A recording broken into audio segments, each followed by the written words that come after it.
Assalamualaikum warahmatullahi wabarakatuh. Mari kita awali dengan membaca Bismillahirrahmanirrahim. Alhamdulillahilladzi hadana lihadza wa ma kunna linahtadiya laula an hadanallah. Asyhadu an la ilaha illallah wahdahu la syarikalah wa asyhadu anna Muhammadan abduhu wa rasuluhu la nabiyya ba'dah.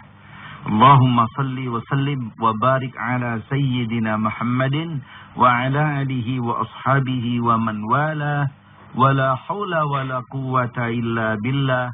Amma ba'd. Qala Allah Ta'ala fi kitabihil karim, a'udzu billahi minasy syaithanir rajim. Bismillahirrahmanirrahim.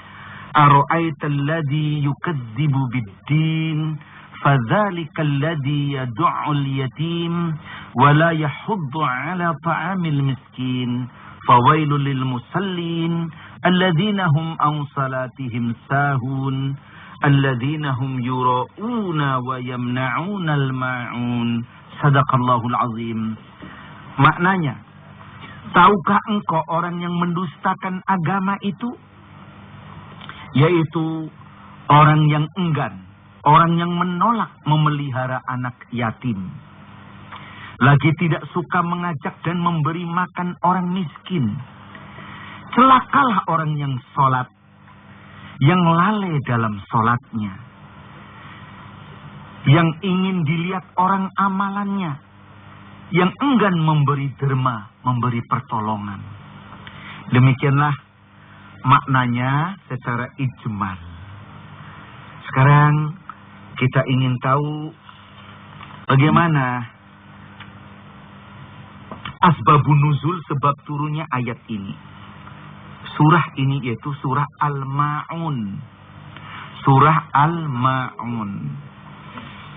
Surah ini, surah Al-Ma'un, turun berkenaan dengan orang munafik. Kaum munafikin mempertontonkan sholat kepada kaum mukminin dan meninggalkannya apabila mereka tidak dilihat oleh orang-orang muslimin. Ini yang di Madinah. Tapi juga berkaitan dengan orang kafir yang di Mekah. Di mana orang kafir yang di Mekah ini cirinya tidak mau memelihara anak yatim. Nanti akan diketahui kalau sudah diterangkan. Ini. Demikian riwayatnya ya. Jadi tidak mau memelihara anak yatim. Anak yatim malah diperbudak. Nah, begitu. Mereka enggan memberi pertolongan. Inilah asbabun nuzulnya. Nah, menurut riwayat Ibnul Munzir dari Tarif Abi Talhah, bersumber dari Ibnu Abbas. Ibu-ibu, bapak-bapak, saudara-saudara yang saya hormati, baik yang berada di kediaman masing-masing maupun yang berada di studio ini. Baiklah, surah ini bernama surah Al-Ma'un. Al-Ma'un itu diambil dari ayat ke-7 dari surat ini, yaitu wa yamna'unal ma'un. Lalu, apakah makna Al-Ma'un ini? Banyak sekali makna orang memberi makna kepada Al-Ma'un ini. Sayyid Qutb dalam tafsirnya Fi Zilalil Quran menerangkan maknanya bertolong-tolongan. Ya. Yang lain, yang di Indonesia upamanya tafsir Al-Azhar yang disusun oleh Buya Hamka, Al-Ma'un adalah barang-barang untuk menolong. Sedang tafsir, terjemahan Al-Quran dan terjemahannya yang dikeluarkan oleh Departemen Agama, Al-Ma'un bermakna barang-barang yang berguna.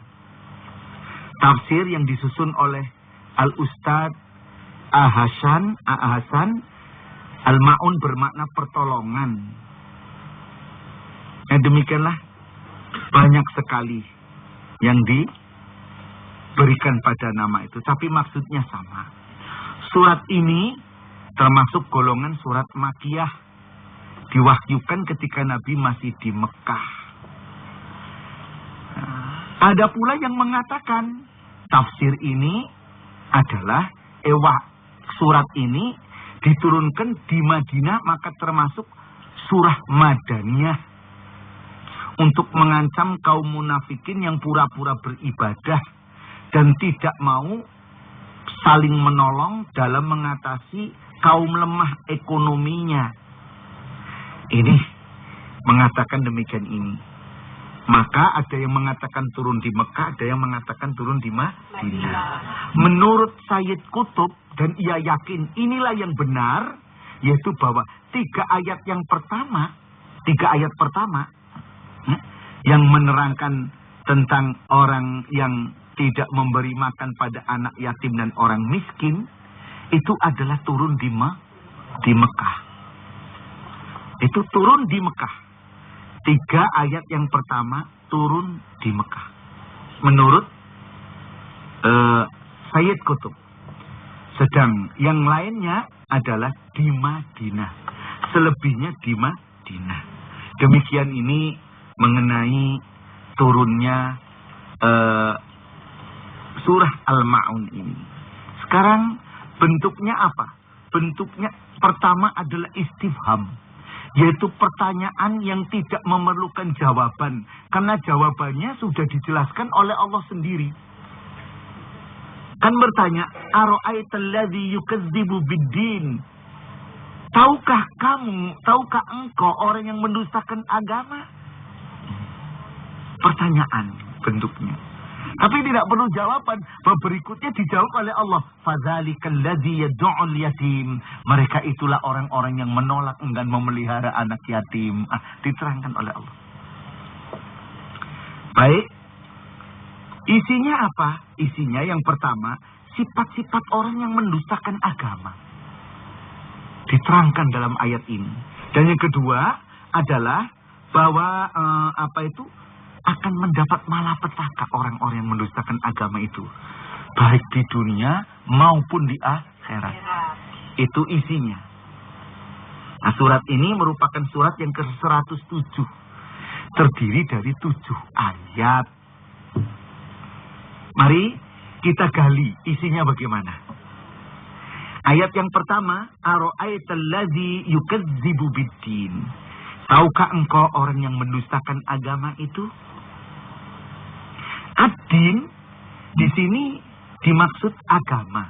Agama apa? Dimaksud agama Islam.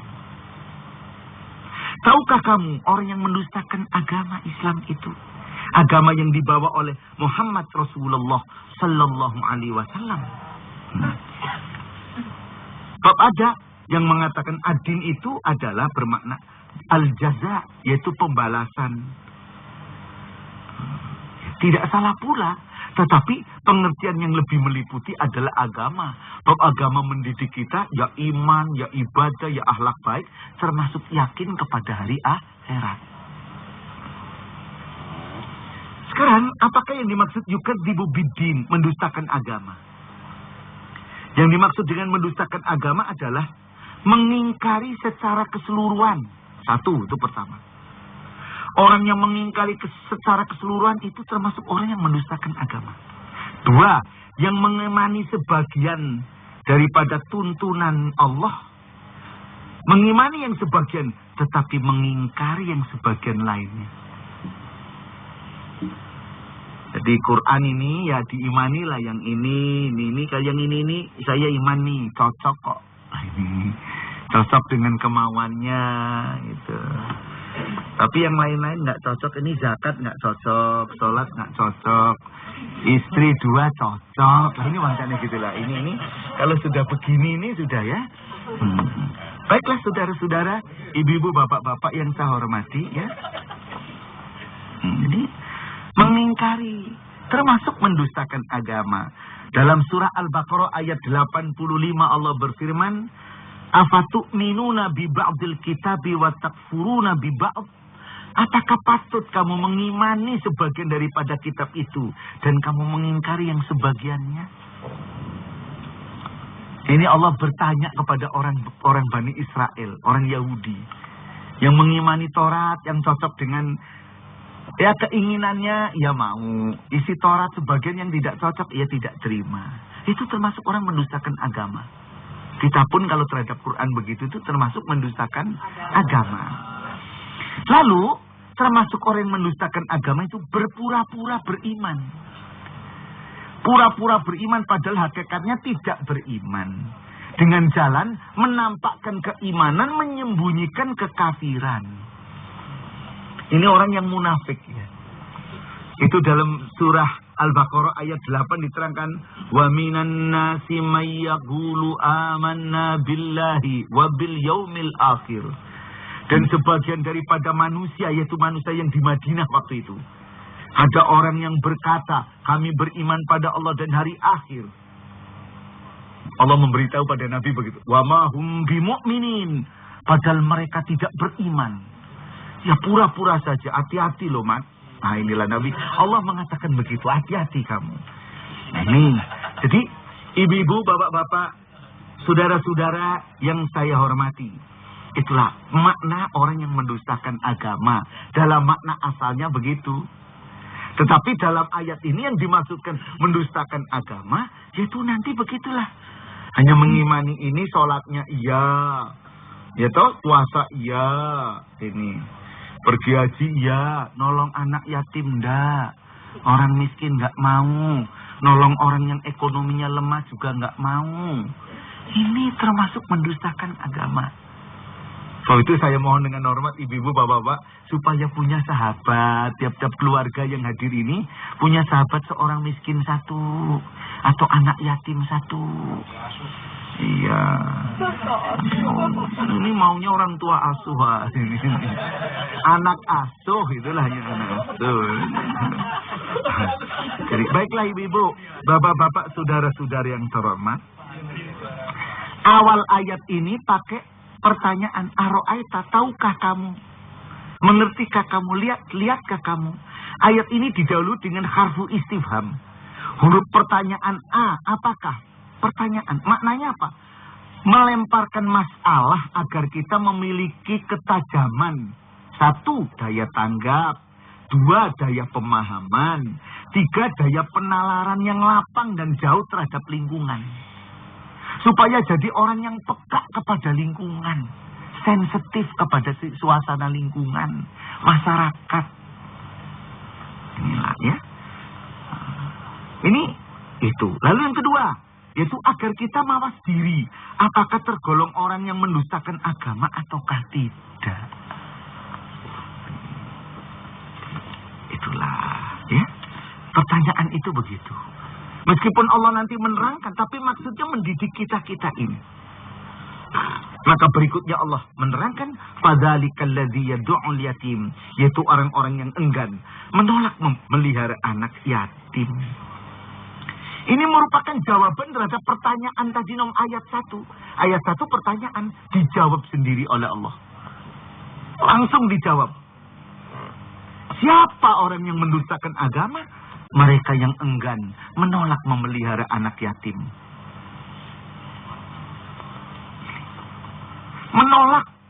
Menolak begitu keras dengan penuh benci pada anak yatim. Ya. Yad'ul yatim itu dari kata yang namanya dari yadfa'u, ya, menolak yang begitu keras, sampai menolaknya keras begitu karena dengan ada unsur benci. Nah, janganlah ya, menolak anak yatim, menolak memelihara. Tidak mau melihara, tidak mau bantu, tidak mau mendoakan, doa saja yang gratis nggak mau. Coba tuh. Ini orang keterlaluan. Mengapa dikatakan begini? Ini kasusnya di Mekah. Terjadi pada Abu Jahal. Abu Jahal mengusir anak yatim yang datang setengah telanjang menuntut haknya. Anak yatim itu punya harta pada Abu Jahal. Ya datang menuntut haknya. Anak itu dibentak, diusir keluar dari rumahnya dengan kasar dan sadis. Jadi ayat ini menerangkan itu. Juga kasusnya pada Abu Sufyan. Abu Sufyan membentak, memukuli seorang anak yatim yang datang ke rumahnya, meminta sekerat daging untuk mengisi perutnya yang kosong sudah dingin. Kalau ditolak, tolaknya yang halus lah ya. Kalau ada orang minta apa ini, tolak dengan sopan. Jangan keras seperti itu. Itu jadi grupnya Abu Jahal, Abu Sufyan ini abu-abu jelek. Jangan begitu. Jadi firman ini, ayat ini bersifat persuasif, edukatif, bersifat atarbiyah, mendidik kita. Mendidik semua manusia supaya dengan ikhlas mau membina anak-anak yatim dengan baik. Peka terhadap mereka. Makan minumnya, pakaiannya, tempat tinggalnya, kesehatannya, pelajaran dan pendidikannya. Allah berfirman dalam surah Al-Baqarah ayat 220. Wa yas'alunaka 'anil yatama. Dan mereka bertanya kepada engkau Muhammad tentang anak-anak yatim. Qul, katakan, islahul lahum khair. Katakanlah, mengurus urusan mereka secara layak adalah baik. Silakan ibu-ibu ya. Insya Allah. Ya maaf, selama ini anak kita belum yatim. Kan gitu kan? Nah, siapa tahu kalau anak kita yatim gitu. Itulah baik-baik. Mungkin anak kita tidak yatim, cucu kita. Orang tidak mesti. Ya. Baik-baik deh. Ini dalam rangka mengamalkan agama kita supaya kita jangan disebut orang yang mendustakan agama dan sekaligus mengamalkan sila kelima keadilan sosial bagi seluruh rakyat Indonesia. Inilah. Baik. Ayat yang 3. Wala yahuddu ala ta'amil miskin. Dan mereka tidak mengajak dengan baik untuk memberi makan kepada orang miskin. Ayat ketiga ini merupakan jawaban kedua dari pertanyaan pada ayat pertama. Siapakah orang yang mendustakan agama? Mereka yang tidak mengajak. Mengajak dengan sangat pada orang. Orang kalau sudah mengajak berarti dia sendiri juga memberi makan pada orang miskin. Maka amati di RT kita, lingkungan kita, sambil mendidik anak-anak kita. Bahwa mereka hidup di Indonesia ini hidup dalam kebersamaan. Adalah budaya Indonesia ini gotong royong. Lihat kalau ada yang miskin, jadikan sahabat. Ya, sahabat dalam makna mesti ditolong dalam ekonominya. Sesuai kemampuan kita. Ya, begitulah ya. Ya, Desi ya. Vera, Nia ya. Kadang-kadang ingatkan mama, ingatkan papa. Kalau papa mama lupa ya ingatkan ma itu, pak itu. Kasih kirim apa. Mama suka lupa. Habis memang lupa. Ini jadi ini. Itulah. Jadi begitulah ya. Di mereka ini tidak memikirkan orang-orang miskin. Orang mendustakan agama tidak memikirkan betapa derita si miskin. Lalu tidak memikirkan bagaimana teknik menolongnya. Mereka kekurangan karena kemelaratannya. Ya, ini tolonglah. Mereka tidak mendorong dan tidak mengajak dan tidak menggalakkan lingkungannya untuk menolong derita orang miskin. Tolong aja. Doanya si miskin itu dekat dengan Allah, mudah dikabulkan daripada kita.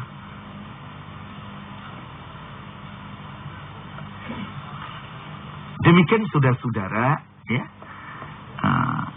Az-Zamakhsyari mengatakan bahwa orang yang mendustakan agama yang tidak mau berbuat ma'ruf dan sampai hati menyakiti hati kaum lemah ekonomi. Orang yang egois, orang yang bakhil, mementingkan diri sendiri tanpa turun tangan menolong orang yang menderita dan lemah ekonomi. Inilah tipe kafirin Quraisy musyrikin Quraisy di Mekah. Itu begitu. Jangan sampai itu diikuti lah ya. Firman ini bersifat persuasif dan edukatif sebagaimana saya katakan tadi kepada semua manusia supaya dengan ikhlas mau menolong dan membantu kehidupan orang yang menderita ekonomi lemah. Mendidik kita supaya kita mau mawas diri dan mendidik kita supaya kita bertafakur, mengadakan pemikiran bagaimana pemecahannya hidup yang demikian ini. Nah, ayat yang keempat, ya, itu kita tahu bahwa 3 ayat pertama tersebut di atas merupakan prinsip sifat orang kafir di Mekah. Nah, sifat yang semacam itu ada pula pada orang munafik yang tinggal di Madinah.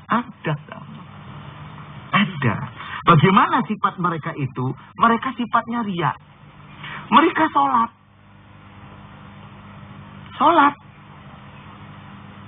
Tapi sholatnya ingin dipuji. Ya, ingin dipuji. Mereka tidak mau menolong orang-orang yang menderita, yang butuh pertolongan, tidak mau. Nah, orang yang semacam ini, yang tadi saya katakan orang munafik, adalah orang yang menampakkan keimanan, menyembunyikan kekufuran. Orang ini dikutuk oleh Allah, diancam oleh Allah. Fawailul lil musallin, maka wail, celaka. Lil musallin, bagi orang yang sholat. Loh, orang sholat yang kayak apa? Ada keterangannya, alladzinahum an sholatihim sahun, yaitu alladzinahum an sholatihim ghafilun, orang yang lalai terhadap sholatnya, mengabaikan sholatnya, tidak menegakkan sholat, hanya mengerjakan sholat saja. Itu loh.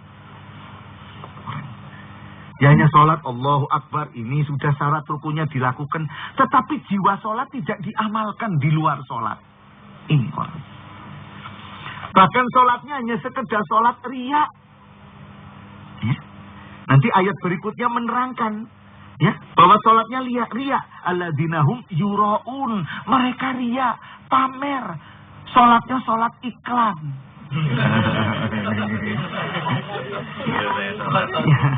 Sholat iklan loh, ya. Sholat, supaya ya ini loh saya sholat. Tapi nanti kalau orang Islam Nabi tidak melihat, dia tidak sholat.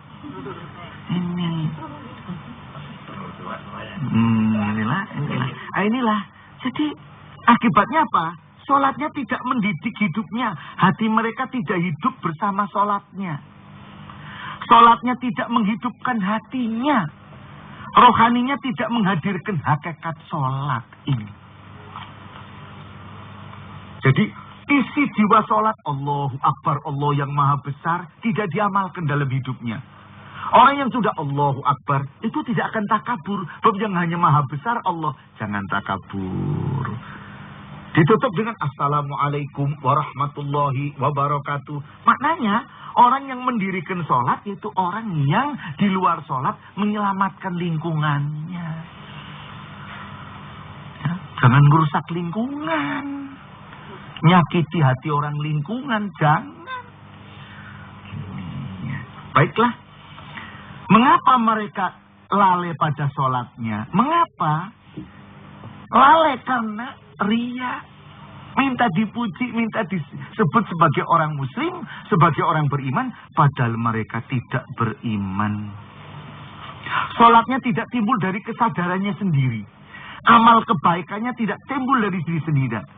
Bukan dari iman. Bukan dari iman yang sebenarnya. Bukan.